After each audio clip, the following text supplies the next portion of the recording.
a date, not a day, that the president said. And on December 7th, you'll always hear the newspapers and the broadcast and the television will say the day of infamy. And if they're quoting the president, they're wrong. He didn't say that. He said the date, D-A-T-E, of infamy. Now, if you can remember that, you'll be smarter than most of the people in the United States because they report it as wrong. But on that morning, Sunday morning, I was up on the signal bridge at 6 a.m. I slept and lived in a compartment just forward and below the signal bridge. And I always got up at 6 a.m. in the morning and went to the bridge. I wasn't on watch, but I was there, always. Get a cup of coffee. I was on the port side of the bridge and had right there by the 12-inch signal light. When I saw a Japanese plane headed for my ship, I knew we were under attack. I knew it was Japan. What I didn't, and I saw the first torpedo drop, headed for my ship. There's only 40 feet of water in that harbor.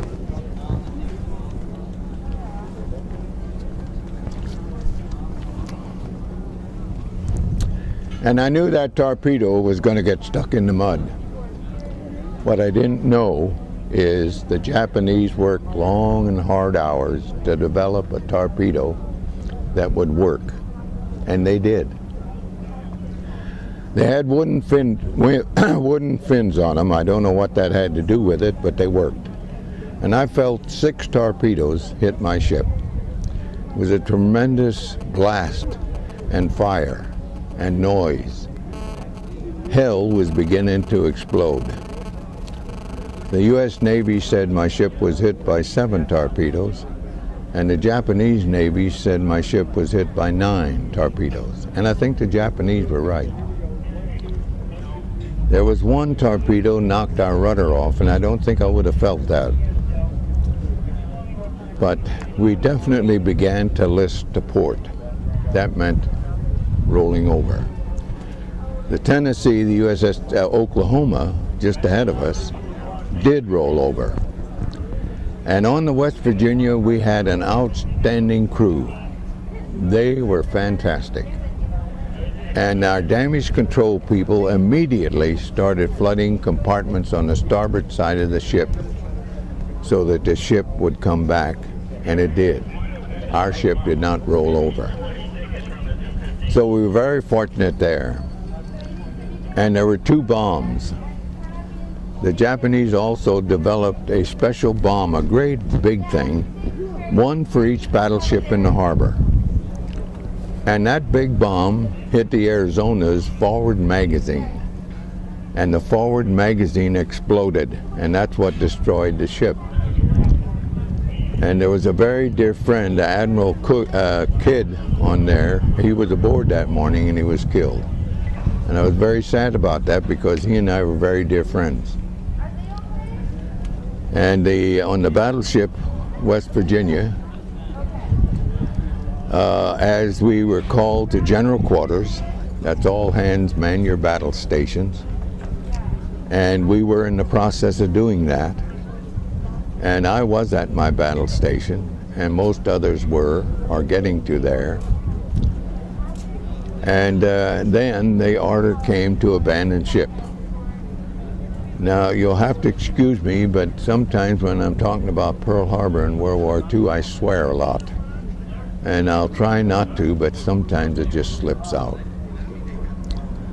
Anyway, at that time, they called to abandon ship, and I said, hell no. This is my ship. I'll fight it out to the very end. Then the order came a second time, all hands abandon ship. So being a good battleship sailor, I was used to carrying out orders. And so I left the bridge to abandon ship and headed down to the main deck. When I got down in that area, there was a group of sailors assisting sailors that were lying on deck unconscious. We didn't know whether they were alive or dead. And so in that group was a sailor by the name of Gene Merrill, who was a very good friend of mine, worked with me on the signal bridge, and he was assisting these people to get them to medical care. And I talked with Gene for a minute, and he told me that he was in the shower stark naked when the attack started, and that he got dressed in a hurry. He was getting ready to go on liberty, and he got dressed in a hurry and got down here and got helped these sailors and get them to medical help. Well, what I did there in assisting that group is I would grab the hair of the sailor and pull it real hard. If I got signs of life or a groan or a moan or "don't do that," I would drag him out to the group to get him to medical assistance. If I didn't get a response, I let him lay because I didn't have time to haul out dead bodies at that point. As we left that area, I was strafed by a Japanese Zero, and the bullets were only a short distance from my heel. And those bullets were mean. They'll kill you. And it was pretty close to me being killed at that point. And I had to jump off the ship on the starboard side between West Virginia and the Tennessee. The problem was the oil-covered water was burning, and I was jumping into burning oil. Now what are you going to do? Well, you swim under it, underwater. It's real nice under there. The problem is you can't stay there, and you must come up. For what? Oxygen. Now here's what you have to understand. Fire is just like we human beings. It cannot exist without oxygen. You take oxygen away from fire, it's dead. You take oxygen away from us, we're dead. So as you come up, you spread the flames as far away from you as you can, not so much to keep from being burned, but fire is eating up all that oxygen you need. So you breathe in as much pure oxygen in your lungs as you can, dive under the water again. It's real nice under there. And you continue that procedure until you clear the burning oil, which I did. I didn't have very far to go. As I came up, I was going to go aboard the Tennessee.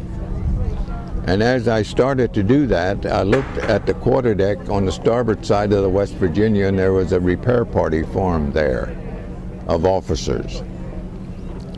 So I said, well, I think I better report in to the repair party and see if there's anything I can do.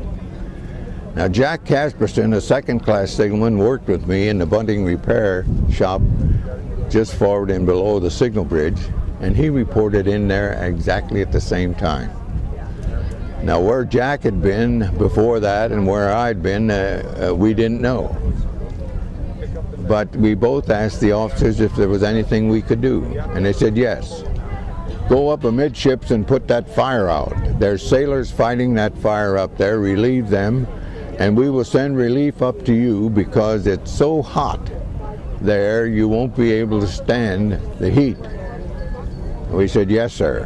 What they didn't know is they just assigned the two sailors that knew that part of the ship better than anybody else aboard, because that's right where Jack and I lived. And we got up there, but there was nobody fighting the fire. The hoses, there were two, and this is important, there were two high-pressure hoses, and they were flopping all over the deck, and there were no sailors there fighting that fire, nothing. So Jack tackled one, and I tackled the other one, and we started fighting the fire. The problem was you put the fire out over here, move over here, and then this burst into flames again. So we were getting nowhere, and I guess that's why maybe the sailors who were there gave up. I don't know that, but I think maybe that's what happened. So I told Jack, I said, Jack, the only way we're going to put this fire out is if we go into the compartment where the heat and the fire is. Now, we had rescue breathers aboard the West Virginia, but we didn't have them available to us there at that time. So I told Jack, I said, Jack, what we're going to have to do is I'll go in the compartment with my hose, and you stay out and spray your hose on me. I'll come out, you go in, and I'll spray my hose on you. And that's the procedure we use back and forth, and we put that fire out.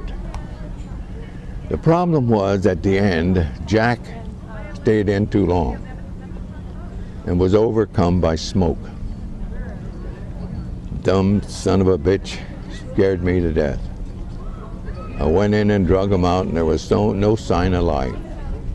I tried to give him artificial respiration. That's what we used then. We don't use that anymore.